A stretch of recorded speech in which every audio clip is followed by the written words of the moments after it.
Engine ignition. And liftoff. As the countdown to Mars continues, the perseverance of humanity launching the next generation of robotic explorers to the Red Planet.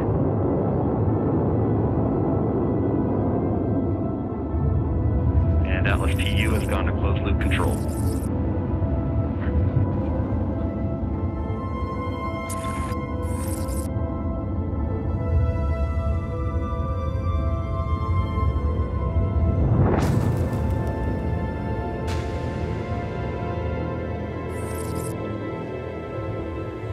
We have indication that cruise stage separation has been confirmed by the spacecraft. MRO reports the electro radio is powered on, ready to receive signals from the lander. We have confirmation of entry interface. Perseverance is currently going 5.3 kilometers per second at an altitude of about 18 février 2021. Le vaisseau porteur du rover Perseverance pénètre l'atmosphère martienne à plus de 20 000 km/h. Commence alors une série d'événements critiques qui doivent se dérouler sans aucune possibilité d'intervention humaine. We are starting the straighten up and fly right maneuver in preparation for parachute deploy. Pour les ingénieurs de la NASA et du CNES, ce sont 7 minutes de terreur qui commencent. Persévérance doit maintenant se poser en douceur sur la planète rouge, le cimetière d'une sonde martienne sur 3.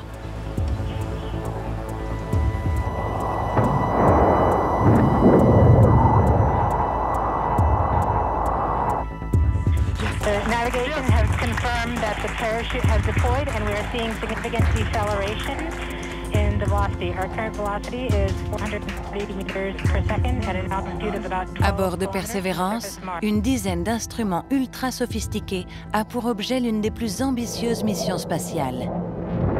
Détecter si un jour, il y a eu de la vie sur Mars. Perseverance is now slowed to subsonic speeds and the heat shield has been separated. This allows both the radar and the cameras to get their first look at the surface. Le rover est à présent à moins de 2 km de la surface de Mars. La phase finale d'atterrissage commence, peut-être la plus risquée. À cet instant, le sort de Persévérance est déjà scellé. Les informations parviennent sur Terre avec 11 minutes de décalage. Soit le rover s'est posé correctement, soit il s'est écrasé.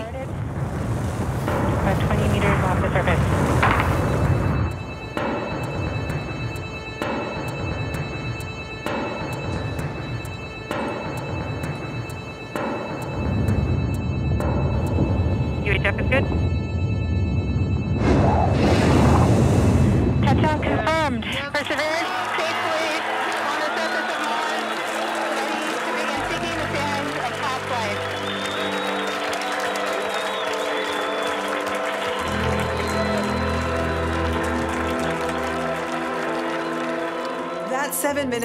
Ces 7 minutes ont été les plus courtes et les plus longues de ma vie. Pour moi, le moment vraiment spécial, ça a été quelques minutes après l'atterrissage, quand on a vu la première image de Mars.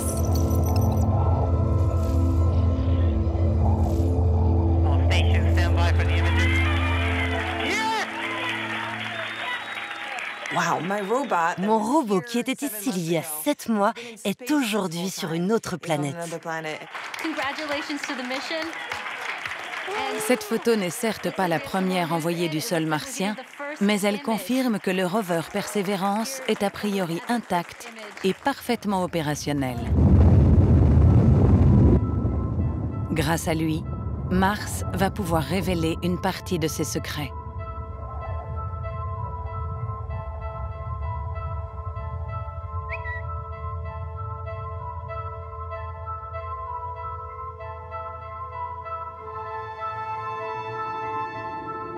À plus de 200 millions de kilomètres de la Terre, le rover Persévérance va tenter de répondre à cette question simple et vertigineuse. Mars a-t-elle un jour accueilli la vie?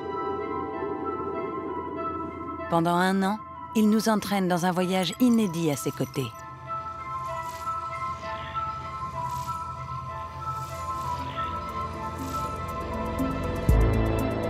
Mars, planète sœur de la Terre, fascine les astronomes depuis la nuit des temps.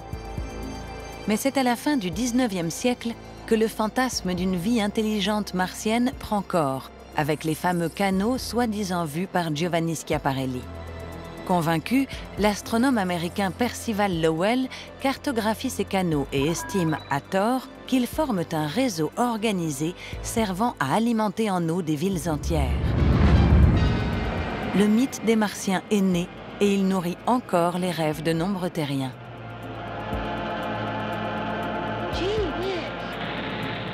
Mais dans les années 60, dès que la technologie l'a permis, plusieurs sondes ont été envoyées espionner la surface de Mars. En vain. C'était Viking, en 1976, qui a recherché la vie sur Mars avec 3 expériences, et là on recherchait la vie vivante. La conclusion, c'est qu'il n'y avait pas de vie sur Mars en surface, et donc un désintérêt de Mars qui a duré 20 ans. Depuis, plusieurs rovers ont foulé le sol martien. La sonde Pathfinder et le petit robot Sojourner ont ouvert la voie en 1996. Précédant de peu les rovers jumeaux Spirit et Opportunity. Ils ont découvert qu'un jour, l'eau a coulé à la surface de Mars. Et il y a 10 ans, se posait Curiosity, la sœur aînée de Persévérance. Toujours opérationnelle, sa mission initiale consistait à comprendre si la présence de cette eau liquide a permis à la planète rouge d'accueillir une forme de vie. Curiosity est allée sur Mars pour établir son habitabilité. On a prouvé qu'il y a 3,5 milliards d'années, Mars pouvait être habitable. Elle avait tout pour l'être. Persévérance permet de passer à l'étape suivante et de dire « Ok, si Mars était habitable, y avait-il de la vie sur Mars ?» Comme pour Curiosity, des prototypes de Persévérance de toute taille ont été conçus par la NASA au Jet Propulsion Laboratory. Ils doivent pouvoir anticiper chaque situation et permettre ainsi au rover de mener au mieux sa mission. Persévérance a été construit sur le modèle du rover Curiosity. On a pris beaucoup de systèmes qui existaient sur lui et on les a utilisés comme référence pour Persévérance. Vus de l'extérieur, les 2 rovers sont identiques. Mais sur Persévérance, tout a été repensé et amélioré.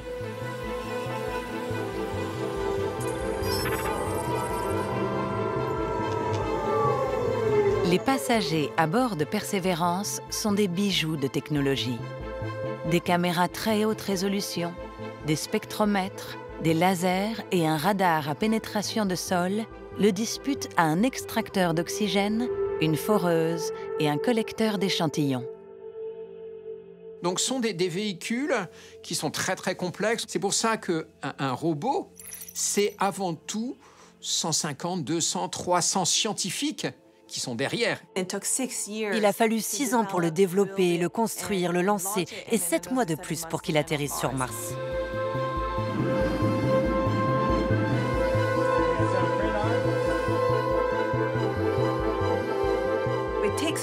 Ça a donc pris énormément de temps pour tout concevoir, rendre tout conforme aux normes spatiales et démontrer qu'il pouvait fonctionner dans l'environnement martien.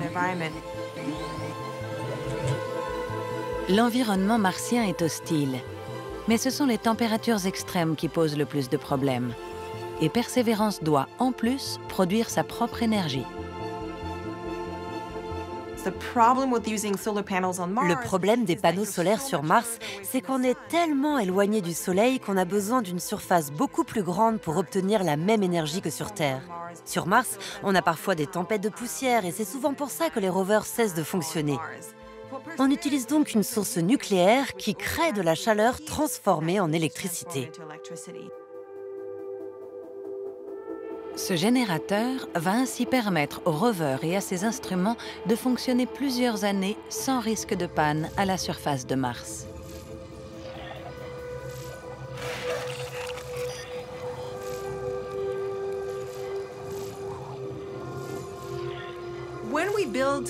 Une mission comme Perseverance, ce n'est pas seulement une mission américaine. Bien sûr, le rover Perseverance est construit ici, mais ces éléments viennent du monde entier. L'instrument SuperCam, par exemple, est un instrument français. SuperCam est l'œil perçant de Perseverance. Instrument scientifique de très haute technologie, il est, entre autres, doté d'un puissant laser qui, à chaque tir, pulvérise la roche pour en analyser la composition. Il permet ainsi d'identifier jusqu'à 10 mètres autour du rover les particules chimiques présentes dans le plasma généré par les tirs. Je peux en revendiquer la paternité, mais enfin, on est deux, avec un Américain, Roger Wins, au Los Alamos National Lab, au Nouveau-Mexique. Un jour, on sur un bout de papier, on se dit, tiens, ça serait bien de faire une mesure de la chimie des roches et des sols de Mars. Et je lui ai dit, ben, tu sais faire quoi, toi? Il m'a dit, ben, nous, au labo, on sait faire des spectromètres, analyser la lumière. Et il m'a dit, et en France? Je lui ai dit, nous, en France, on est bon pour les lasers. Et donc, on s'est partagé, et puis voilà, 20 ans après, on a imaginé cet instrument SuperCam.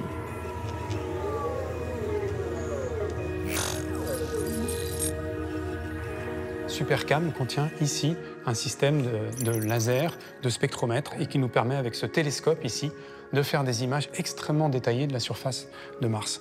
On peut voir des détails de l'ordre d'à peu près une vingtaine de microns par pixel lorsqu'on est au plus proche du sol avec cette caméra. On voit ici la toute première image qui a été prise par SuperCam. Tous les instruments vont pouvoir faire des analyses très précises pour essayer de déterminer la composition chimique, la composition minéralogique ou même éventuellement la présence de matière organique.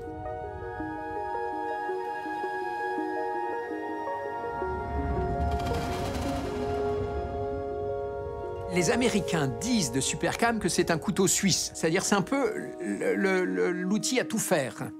Il est capable, à distance, et c'est ça sa force à l'instrument, c'est de regarder et de dire « Tiens, ça m'intéresse là-bas, je tire au laser.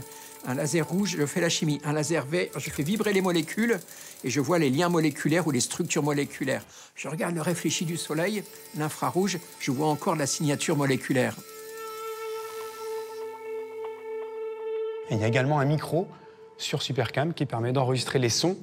Donc on peut écouter le vent sur Mars, on peut écouter aussi les éléments du rover lorsque les roues roulent sur des cailloux, par exemple, ou encore lorsque le laser fait des analyses sur les roches, on écoute les tic, tic, tic faites par les tirs laser, ce qui nous permet de remonter à des propriétés physiques de la roche. Est-ce qu'elle est dure, est-ce qu'elle est tendre ?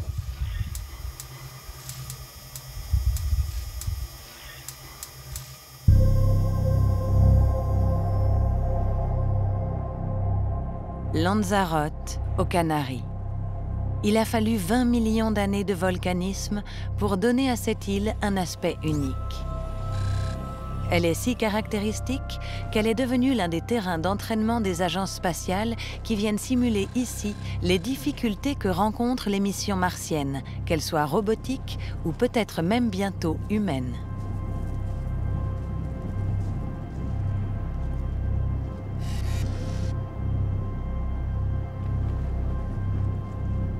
Charles Frankel est un géologue franco-américain. Spécialiste de la planète rouge, il a lui-même participé à plusieurs expériences de simulation martienne. Ici, ça ressemble vraiment à la planète Mars. Le paysage est volcanique, comme sur Mars. Là, en plus, on a un alignement le long d'une faille, ce qu'on trouve également sur la planète rouge. Et puis, c'est rouge, parce qu'effectivement, c'est oxydé, comme sur la planète Mars.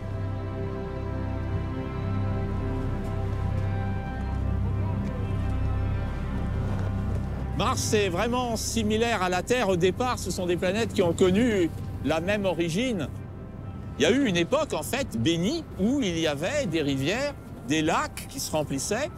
Et puis, en plus, il y avait un champ magnétique, un bouclier qui protégeait l'atmosphère d'être érodée par le vent solaire. Il y a 3,7 milliards d'années, c'est un moment charnière dans l'histoire de Mars, soudain, les choses changent. Le champ magnétique, venu du noyau martien, s'est arrêté net. Mars était trop petite, son atmosphère a fini par fuir dans l'espace. Et du coup, Mars est devenu un congélateur. Il y a eu une espèce d'âge glaciaire qui soudain a pris contrôle de la planète rouge et elle n'allait plus jamais en sortir pour devenir finalement une planète morte aujourd'hui. Mars a-t-elle gardé la mémoire de son passé? C'est ce qu'espèrent tous les scientifiques.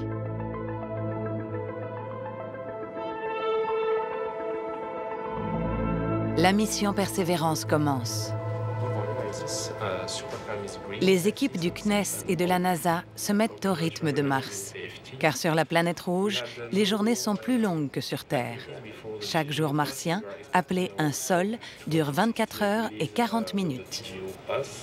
Il faut donc synchroniser les horloges.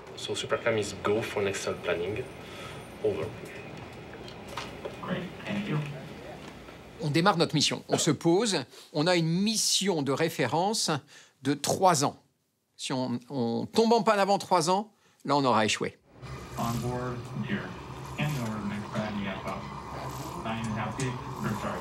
Premier objectif pour les scientifiques, vérifier que Persévérance et tous ses instruments fonctionnent. Notre rover a un système de navigation automatique qui lui permet de se diriger tout seul. Conduire sur Mars n'est pas si facile, il n'y a pas de carte, pas de téléphone qui permet de dire « Hey, envoie-moi dans cette direction ». Donc ce que le rover fait, c'est qu'il prend des photos et regarde 5 mètres devant lui. Il peut ainsi parcourir de 2 à 300 mètres par jour de manière autonome. À la fin de la journée, on peut lui dire « Va dans cette direction pendant 1h30 et on se revoit demain ». Communiquer avec Persévérance n'est pas simple. Même si les signaux se déplacent à la vitesse de la lumière, il faut au minimum 30 à 40 minutes pour établir le moindre dialogue avec le rover. Pour la première fois, un ordre de déplacement est donné. Et à 200 millions de kilomètres de la Terre, Persévérance se met en mouvement.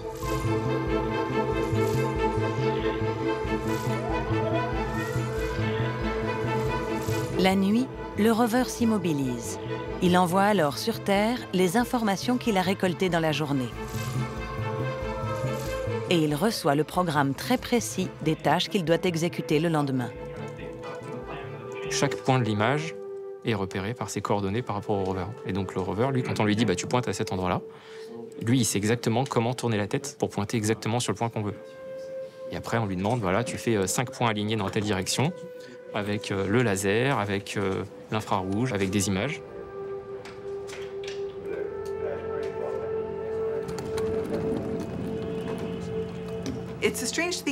Ça peut paraître étrange, mais on s'attache vraiment à son rover.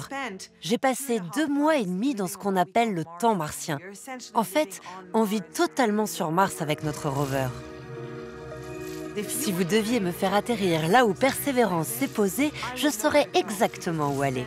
On a passé tellement de temps ensemble qu'il est en quelque sorte devenu notre bébé.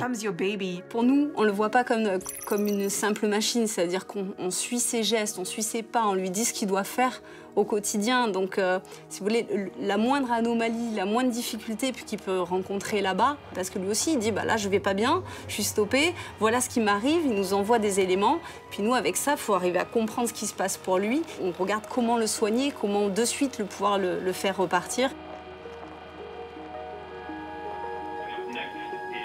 On personnifie un peu l'objet. On dit, il fait ça. Alors, en fait, c'est nous, hein. Mais on le rend quasi autonome avec tout ce qu'on lui donne. Il y a des réponses bizarres. T'entends, il dit, qu'est-ce qu'il nous a dit là? On essaie de comprendre. Alors on regarde le log de ce qu'il nous a dit. Il a dit un truc bizarre, on essaie de comprendre. Mais il a sa propre vie. Hein. Ah non, finalement, il a raison, c'est nous qui avons été... Et sa logique est plus forte que la nôtre de temps en temps.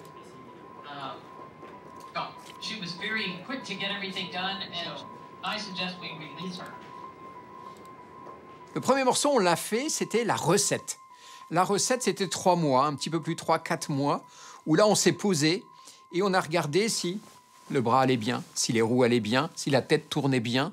Puis on a regardé si l'instrument Supercam, il était capable de tirer son laser, 2 fois le laser, et puis le laser vert. Et puis regarder le soleil, ou pas regarder le soleil, et regarder le ciel. Donc, on a appris notre instrument.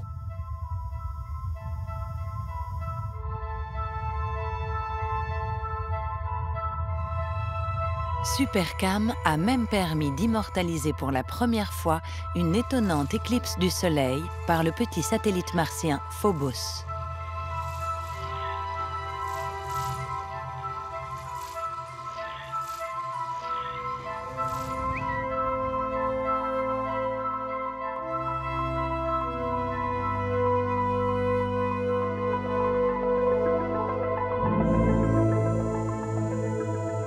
La phase opérationnelle peut enfin commencer.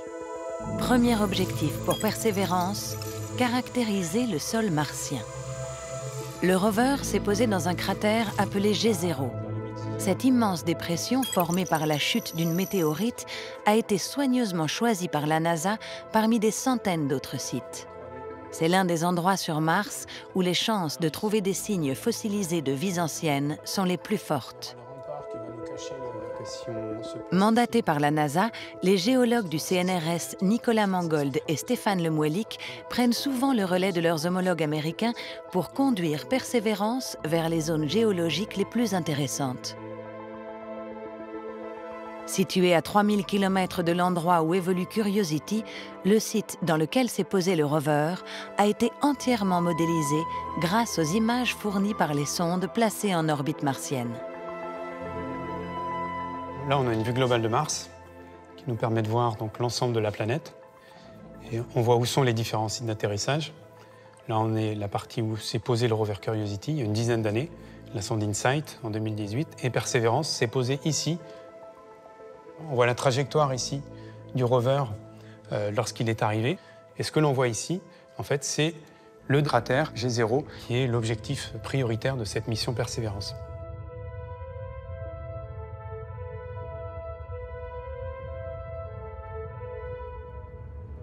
On a choisi le site G0, qui est un cratère d'impact très ancien, parce qu'il contient les traces d'un delta.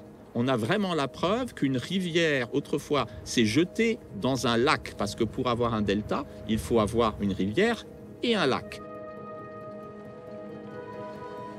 C'est une dépression d'à peu près 45 km, avec un lac d'une centaine de mètres de profondeur, un peu plus grand que le lac Léman, et avec des dépôts sédimentaires, notamment un delta qui faisait 5 km3 et qui présente des sédiments sur à peu près 70 mètres d'épaisseur. L'idée avant tout, c'est la diversité. On veut des roches qui sont plutôt au fond de lac, des roches qui sont plutôt sur les flancs, les roches qui vont être sur le delta. Et donc on a choisi un site où, dans un espace assez proche, on peut trouver cette diversité. À présent, le but pour Persévérance est d'atteindre ce delta. Mais les puissantes caméras du rover dévoilent déjà le millefeuille géologique dont il est constitué. Dans ces strates, on voit plusieurs couches, plusieurs unités différentes de strates où on détecte que celle du fond, c'est le fond du lac, un fond tranquille où il y a eu des argiles qui se sont déposées. Au-dessus, vous avez des strates plongeantes qui montrent que vous êtes sur le delta, là où l'eau rentre et dévale la pente. Et au-dessus, vous avez encore une couche différente où il y a plein de gros galets. Boum, soudain vous êtes en époque glaciaire, vous avez des lacs de retenue derrière, des barrages de glace qui cassent et des flots turbulents avec des rochers qui roulent et qui arrivent à toute vitesse. Donc on a vraiment une histoire à lire dans les strates du cratère qui est absolument fascinante.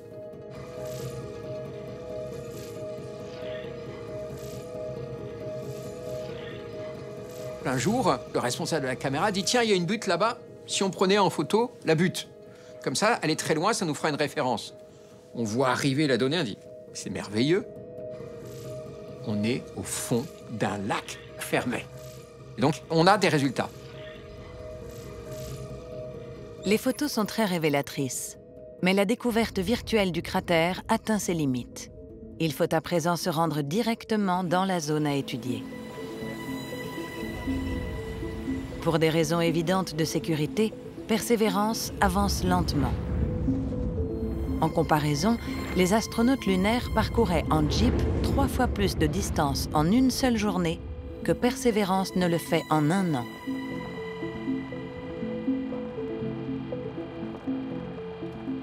En 200 jours, on a fait à peu près 2,5 km. C'est pas énorme, on fait une petite dizaine de mètres par jour.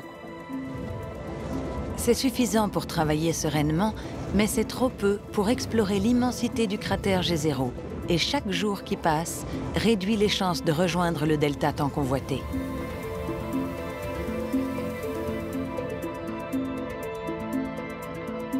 Pour tenter d'accompagner le rover dans ses recherches, décision est prise de libérer Ingenuity, le petit hélicoptère embarqué.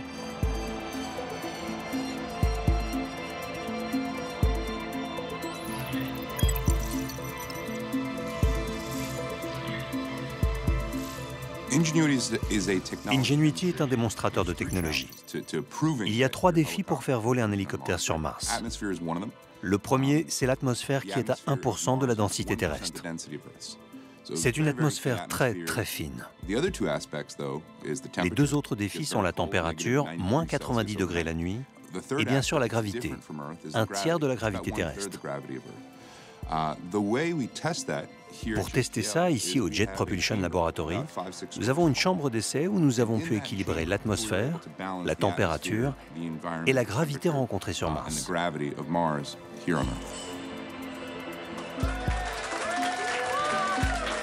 Ingenuity pèse moins de 2 kg. Il est équipé de 2 rotors tournant en sens inverse à une vitesse 10 fois supérieure à celle d'un hélicoptère terrestre. Pour moi, l'un des moments les plus difficiles a été le jour où on a largué l'hélicoptère du ventre du rover vers la surface de Mars.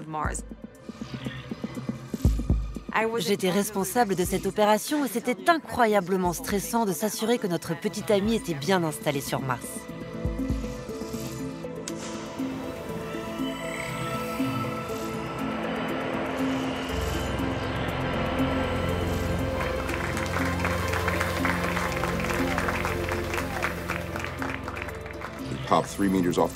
On a fait un bond à 3 mètres et plané pendant 39 secondes. Après ce premier vol, il en restait encore 4 pour compléter les 5 prévus sur 30 jours. Et heureusement, à la fin de ces 30 jours, Ingenuity fonctionnait encore.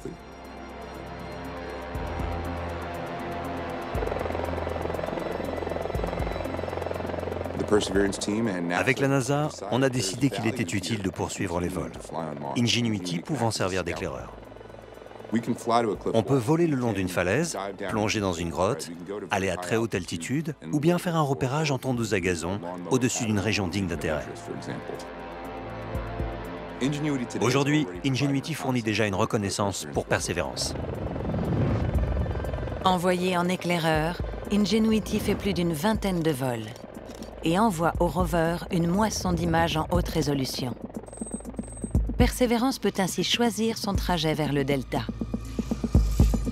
Nous avons changé l'histoire et je pense qu'à l'avenir, on verra de plus en plus de véhicules volants sur d'autres planètes grâce au travail qu'on a fait sur Mars. Lors de son 26e vol réussi, Ingenuity a même permis de retrouver le bouclier de protection et le parachute largués lors de l'atterrissage du rover. La route est tracée. Perseverance peut reprendre sa mission initiale, trouver des traces de vie sur Mars. Parce que ce qu'on cherche, encore une fois, c'est pas un animal macroscopique qui se balade. Bon, si c'est ça, on s'est un peu trompé, mais bon, ça serait facile. Ça va être des traces très ténues de ce qui était probablement la vie, déjà à l'époque sur Terre et peut-être sur Mars, de bactéries ultra simples.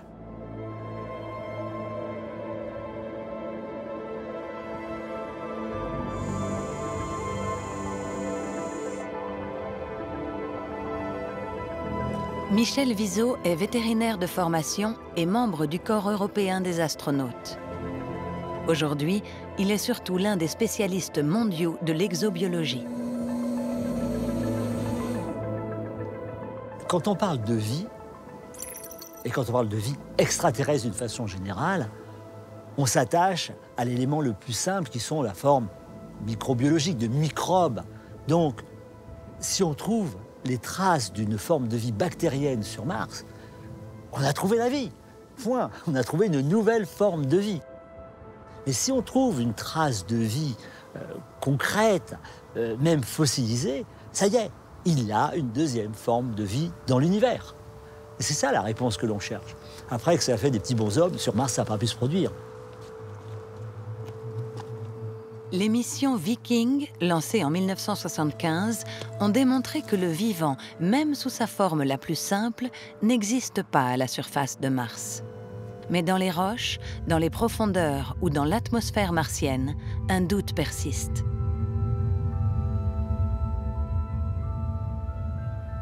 On a trouvé, disons, des indices qui pourraient laisser penser qu'une forme de vie pourrait exister actuellement.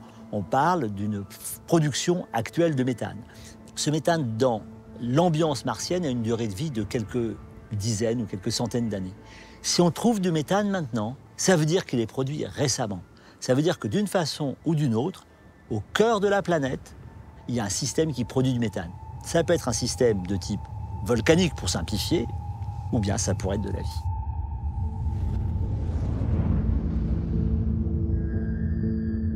Mars a connu donc une époque pendant 500 millions d'années, peut-être même 1 milliard d'années, où les conditions donc finalement étaient bonnes pour la vie. Et est-ce que c'était suffisant pour que la vie se développe? Moi, je penserais que oui, parce que on a vu que sur Terre, il y a 3,7 milliards d'années, on a déjà des traces chimiques prouvant qu'il y avait de la vie dans les océans terrestres.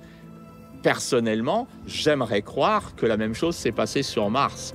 Et si cette vie a bien pris racine sur Mars, où est-elle aujourd'hui?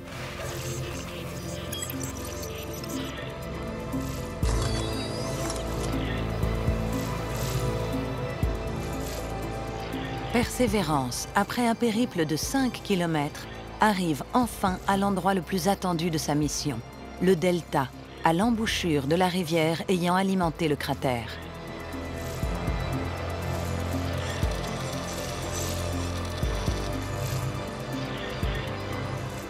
Si jamais il y a eu un démarrage de quelque chose de vivant, d'une chimie prébiotique, eh bien, elle doit être concentrée assez facilement dans les carbonates, des phyllosilicates, des argiles. Donc ça fait des cibles privilégiées qu'on est en train de chercher.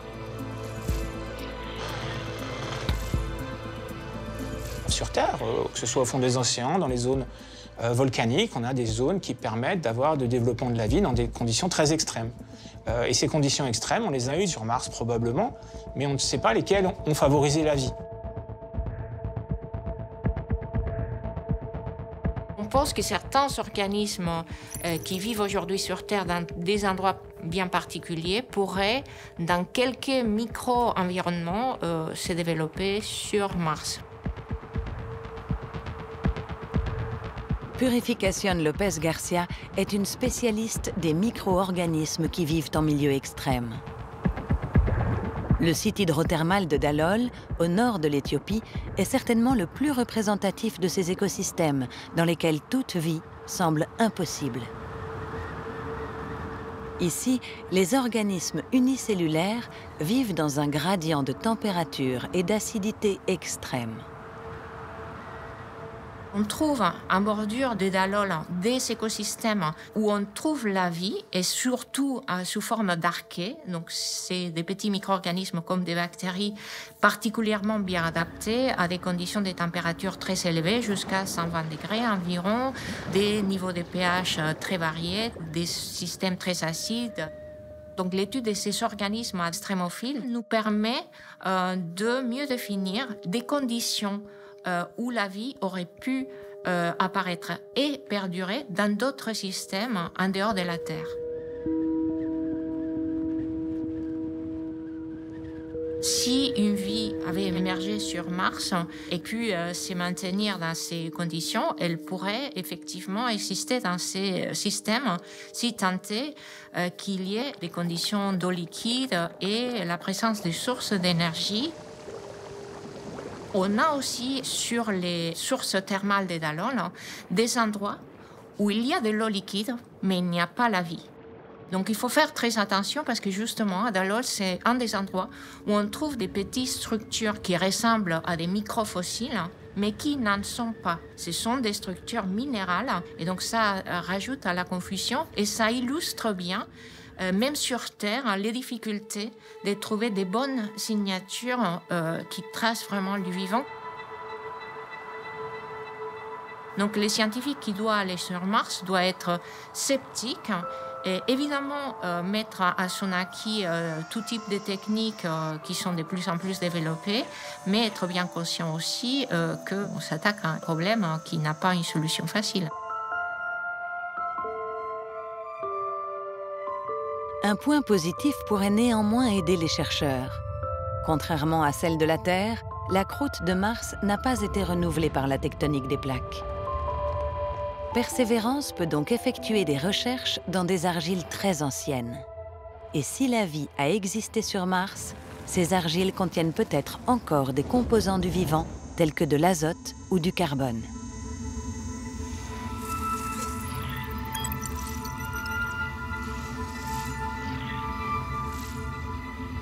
Pour trouver des molécules organiques intactes, c'est mieux de creuser un peu en profondeur là où elles sont protégées. Et les quelques centimètres que permet le forage de Persévérance sont tout à fait suffisantes pour arriver au cœur d'un rocher où elles ont été protégées pendant des millions ou des milliards d'années. Ça devrait le faire.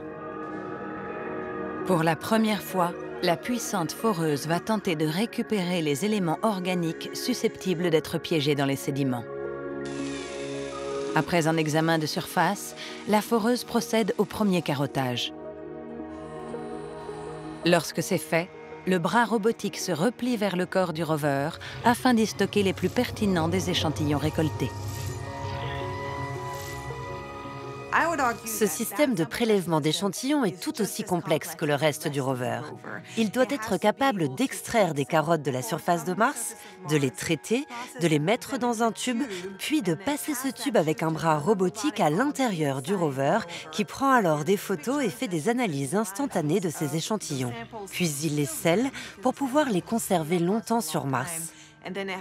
Il a ensuite la capacité de les déposer à la surface martienne. Et ces échantillons, on espère qu'ils vont être ramenés un jour pour être analysés en laboratoire, parce que pour faire des analyses de sédiments vraiment en détaillé, rien de mieux que des analyses de laboratoire avec des microscopes électroniques et de la chimie très haute résolution, ce qu'on ne peut pas faire à bord d'un rover.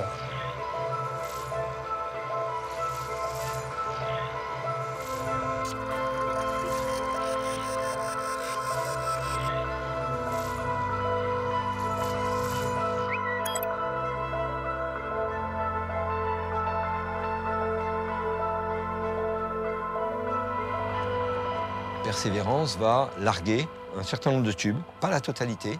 Donc plutôt que de faire un tas final avec tous les tubes en prenant le risque de tout perdre si la mission s'arrête avant, eh bien on fait des petits tas progressifs, tel le petit pousset qui sème ces petits tas de tubes. Pour les analyser, il faudra donc venir récupérer les échantillons et les rapporter sur Terre. C'est très enthousiasmant et très ambitieux. Surtout que pour le moment, personne ne sait comment faire.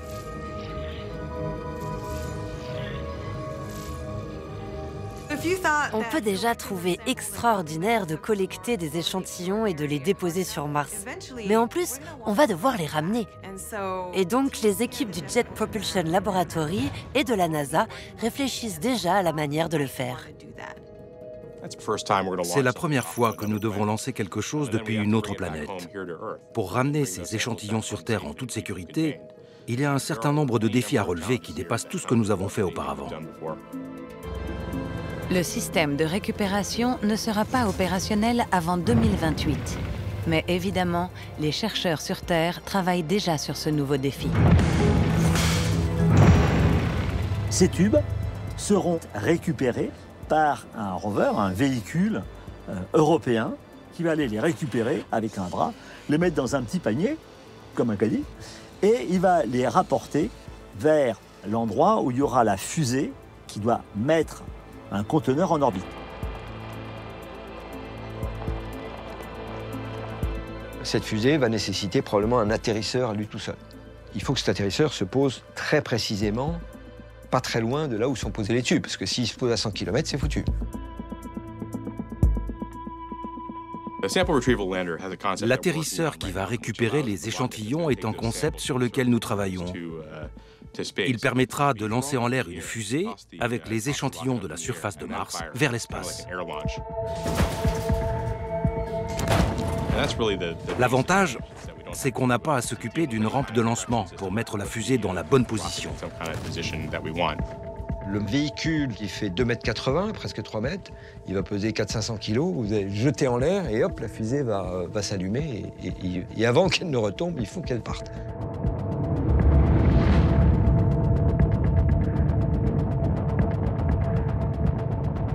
Une fois le conteneur en orbite autour de Mars, on devra le retrouver pour le ramener sur Terre. L'orbiteur cherchera alors quelque chose qui a la taille d'un ballon de basket. C'est assez difficile. Et on va devoir le repérer à des centaines de kilomètres de distance. Mettre un petit ballon peint en blanc et qui tourne autour de Mars passif et puis un véhicule qui vient de l'attraper, c'est pas simple.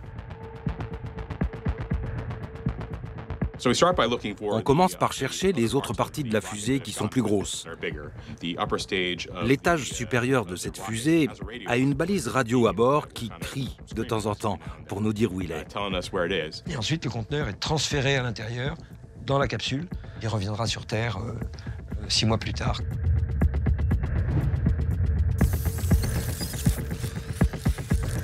Le retour de la capsule vers notre planète devrait avoir lieu en 2030. Alors peut-être que dans quelques années, les laboratoires terrestres détecteront dans les échantillons récoltés une trace de vie extraterrestre.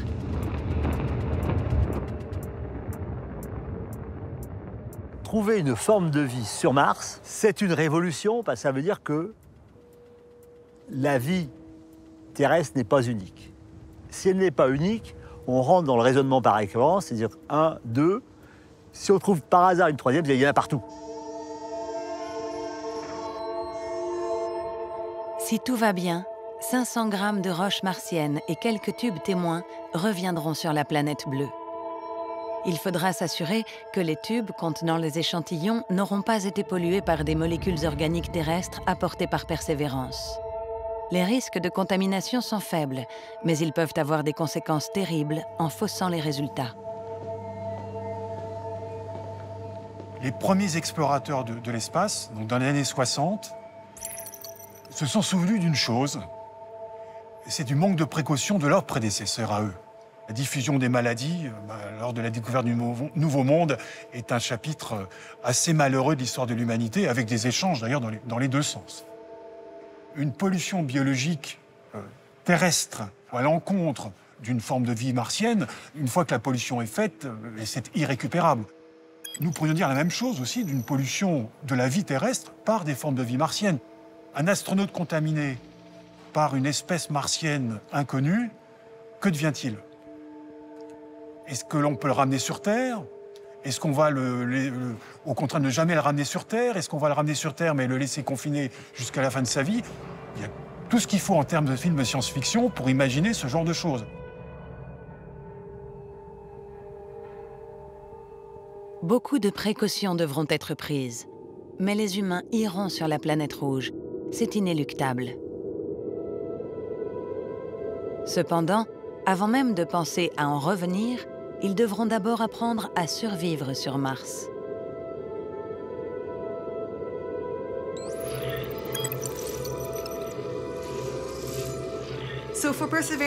En plus d'établir s'il y a eu de la vie dans le passé, Persévérance a aussi l'objectif de préparer l'éventuelle arrivée d'humains sur Mars.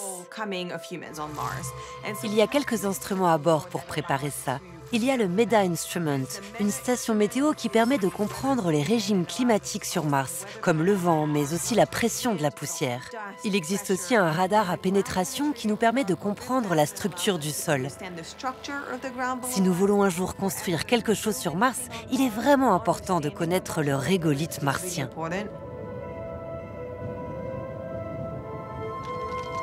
Jean-François Clairvoy est un ingénieur et astronaute français.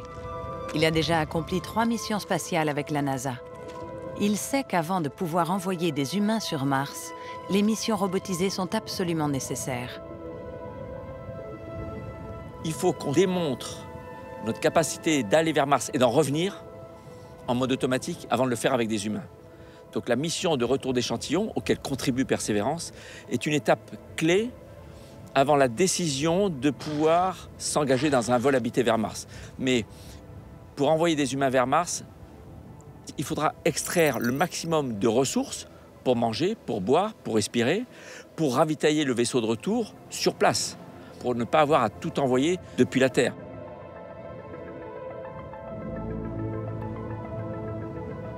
Se poser sur Mars avec 30 tonnes de consommables embarqués, dont de l'oxygène, pour y passer quelques mois est impossible. Mais Persévérance peut déjà aider à trouver des solutions. Persévérance ne fait pas qu'étudier la géologie sur Mars. Persévérance prépare l'arrivée de l'homme sur Mars parce qu'il a sur son flanc une petite boîte qui s'appelle MOXIE, qui fait la taille d'une batterie de voiture, 17 kg, et qui transforme l'atmosphère martienne en oxygène respirable. Il y a moins de 1% d'air à la surface de Mars. Mais cet air est composé à 95% de dioxyde de carbone, du CO2. Dans chaque molécule de dioxyde de carbone, il y a une molécule d'oxygène combinée à du carbone. Donc le travail de MOXIE est de les séparer.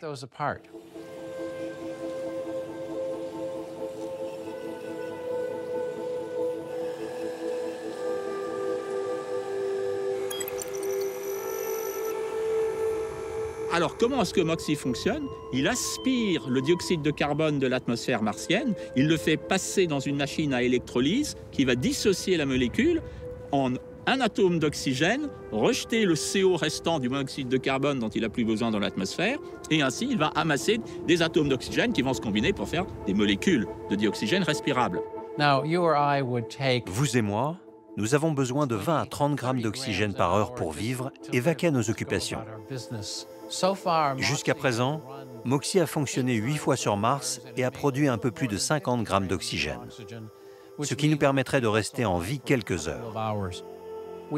Avec une version plus grande de MOXIE, on espère fabriquer tout cet oxygène sur place pour soutenir une mission humaine sur Mars.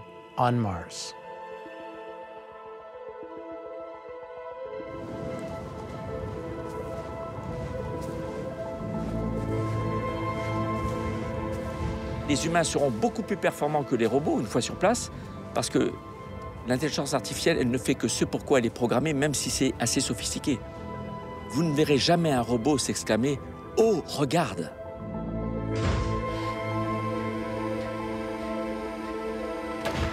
J'attends impatiemment le jour où des humains, associés à des robots, des instruments scientifiques pointus, pourra apporter un début de commencement de réponse à la question « Est-ce que la vie a existé ailleurs ?» La question est fondamentale. Et d'un point de vue purement scientifique, elle est d'autant plus cruciale qu'il est possible que la vie terrestre soit elle-même issue de la vie martienne. La théorie de la panspermie, c'est une théorie qui explique que la vie peut être transférée d'un corps céleste à un autre par l'intermédiaire des météorites. Nous pourrions être dérivés des Martiens. C'est pas impossible, à condition que Mars ait vu une forme de vie se développer avant la Terre et qu'ensuite un impact suffisamment puissant se soit produit alors que cette vie était florissante sur Mars et que les météorites martiennes soient arrivées sur Terre. Le seul moyen de le supposer, ça serait de trouver une forme de vie sur Mars qui soit très proche, intimement, au niveau des 20 acides aminés qui constituent la matière organique sur Terre. Si c'était les mêmes, on pourrait dire qu'il y a une communauté entre les deux. Si jamais on trouve une vie martienne qui a des choses différentes, eh bien ça veut dire que nous sommes vraiment séparés, nous sommes deux formes de vie qui sont développées indépendamment l'une de l'autre. Mars a bombardé la Terre de météorites. L'inverse s'est peut-être produit. Le billard planétaire offre beaucoup de possibilités et tous les scénarios de distribution de la vie sont possibles. Sur Terre, dans le système solaire ou même partout ailleurs dans l'univers.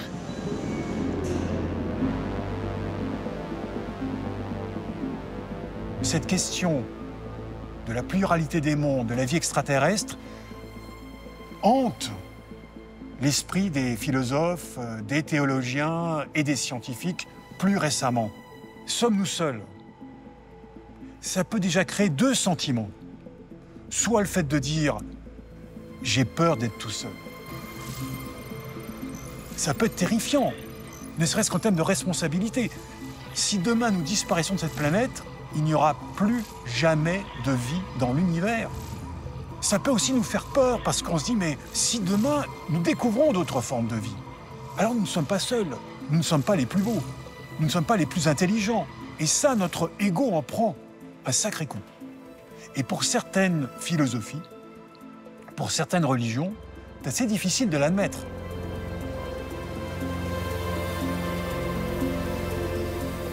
C'est l'incarnation de nos rêves d'aller un jour sur Mars et j'espère que ça se réalisera. C'est vraiment le défi du XXIe siècle. Mais je ne veux pas que ce rêve soit dans une croyance en disant c'est pas grave ce qu'on fait à la Terre, il y a une deuxième Terre qui nous attend. Non, il n'y a qu'une seule Terre, c'est la nôtre, notre vaisseau. Il est là, il faut en prendre soin. Donc voilà, on reste dans de l'exploration d'une planète et c'est déjà assez difficile.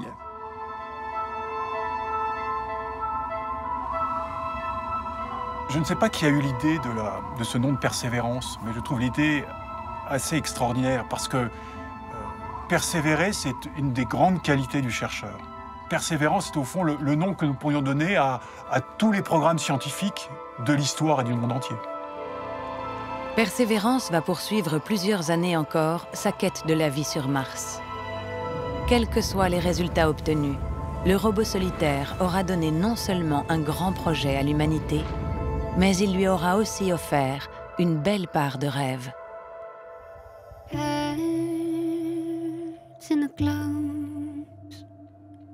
All I do is dream and facing the stars. All of them are blinking and I feel small and I love to know that there's no